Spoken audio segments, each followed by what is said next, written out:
Good morning, we are going up in the world today. I am in a Bentley. No, I haven't made my YouTube millions. I was just cheeky enough to go and ask a gentleman who has a Bentley if I could sit in his car and make a film, and he was kind enough to say yes, or mad enough to say yes. Right, this is a good one. Your electric car is nowhere near as green as you think. Here are the hidden eco pitfalls of net zero's causes. Pin-up. This is in the Daily Mail today. It's the pin-up of the net zero cause. The electric car is the pin-up of the net zero cause.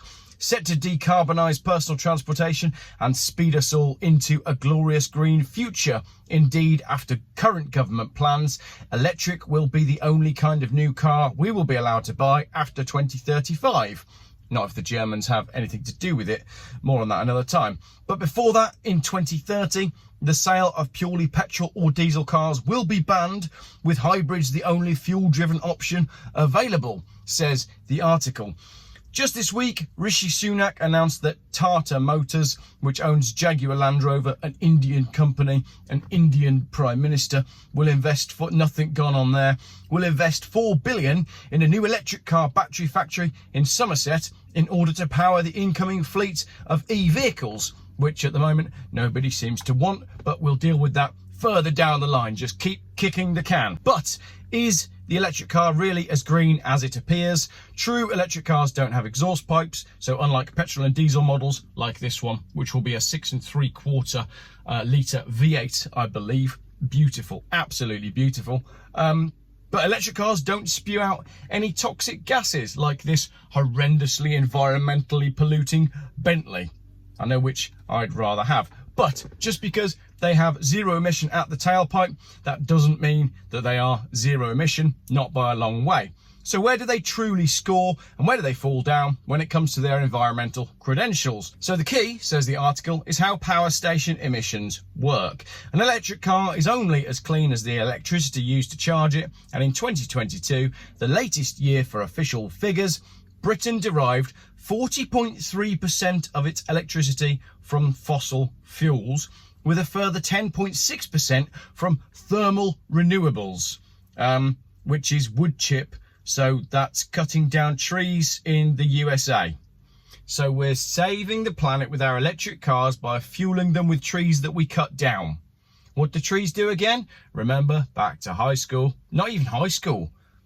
Primary school. Look back to primary school. What do trees do? Well, they eat carbon dioxide. So let's cut them down, put them in a power station, and then power your electric car to save the carbon dioxide.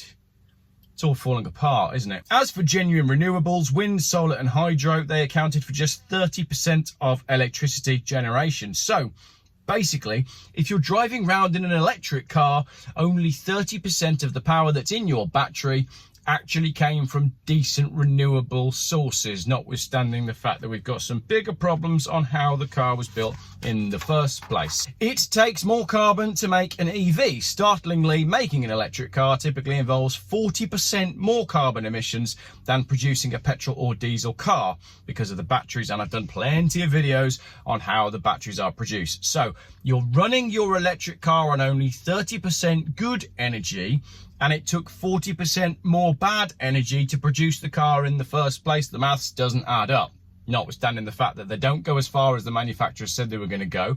The electric isn't as cheap as everybody said it was going to be when you bought the car, and the residual values absolutely bomb from the moment that you buy it. Going well for electric cars. There's also then a read more on why electric cars are not green machines. The environmental benefit of EVs may never be felt, as their production creates 70% more emissions than petrol equivalents. And that goes back to a 2021 study that basically says that EVs are super bad for the environment. Now, carrying on with the article, the Argonne National Laboratory in the US estimates that an electric car in Norway, where 96% of electricity comes from renewable hydropower, needs to be driven 8,400 miles before breaking even.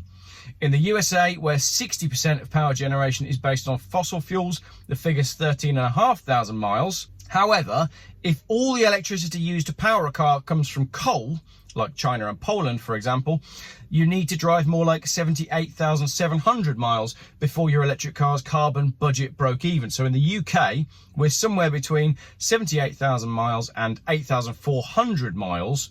But for most people who are buying these electric vehicles on 3-year lease schemes, let's say they're on 12,000 miles a year, which many of them are on less, that's 36,000 miles over 3 years. You give your EV back after 3 years, there has been no benefit to the environment at all.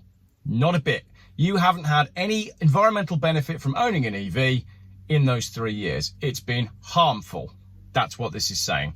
A comparison between a Volvo Polestar electric and a diesel Volvo XC40 concluded that making the Polestar involved 24 tons of carbon dioxide, which was 70% higher than the 14 tons of carbon dioxide involved in the manufacture of the XC40 diesel car. So the carbon break-even point occurs around 48,500 miles.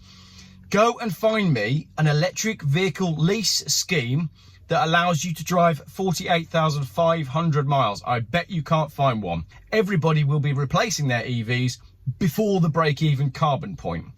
Volkswagen's estimates put the carbon break-even point even higher, with the e-Golf at 77,000 miles. By gum.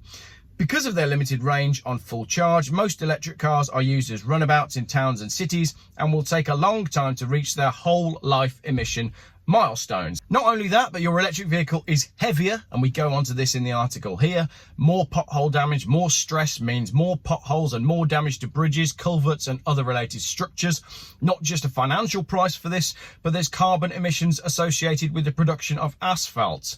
Not least because the tar which is used to bind the stones together comes from oil wells.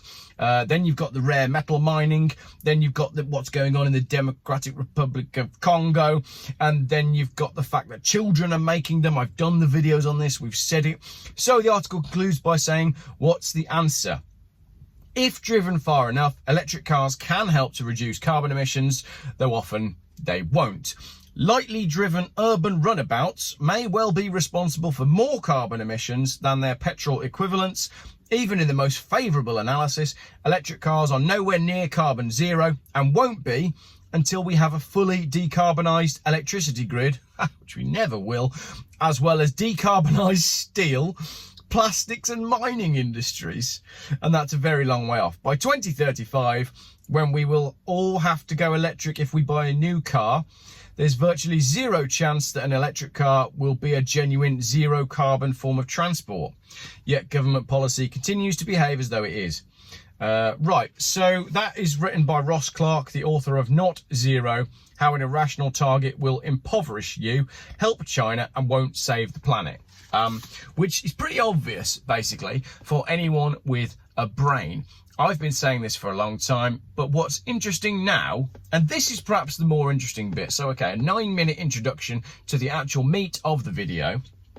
Why is the Daily Mail now publishing anti-EV articles when the statistics for what it costs to build these cars has been widely available for a number of years? Why only now are we seeing at least one anti-EV article per week in the mainstream media, when in the last couple of years the mainstream media hasn't touched the fact that EVs are bad for the environment and don't work? What is the agenda of the mainstream media in pushing this anti-EV narrative? I firmly believe that we've gone, petrol is bad, buy diesel, diesel is bad, buy electric, electric is bad, get a bike, bikes are made out of steel in China, you're going to have to walk, but don't walk any further than the boundary of your 15-minute city or you'll be tracked by the cameras, and we're going to charge you and tax you at every single step of this rush to net zero. The carbon that they want to reduce is us, because if it was genuinely about carbon and genuinely about the planet, we'd just plant more trees. We did this when I was at school, when I was a little human, when I was a small Geoff. Everybody was on about planting trees. Why does nobody talk about planting trees anymore? Hiya, Geoff. How many miles have you driven this year? 5,000. All right, would you mind planting X number of trees to cover that? Yeah, absolutely fine, not a problem at all. Why can't we just work out how many miles we're going to drive in a year and go and plant a correct number of trees to offset the carbon or the damage to the environment accordingly? It's not all about carbon, is it? It's all about control. And I think you know that, and I think I know that. Now, let's have a little look at this fantastic Bentley. So we think we have a 2023 Bentley there, and then one of these guys is 1923. So 100 years between them. 100 years of automotive development right there.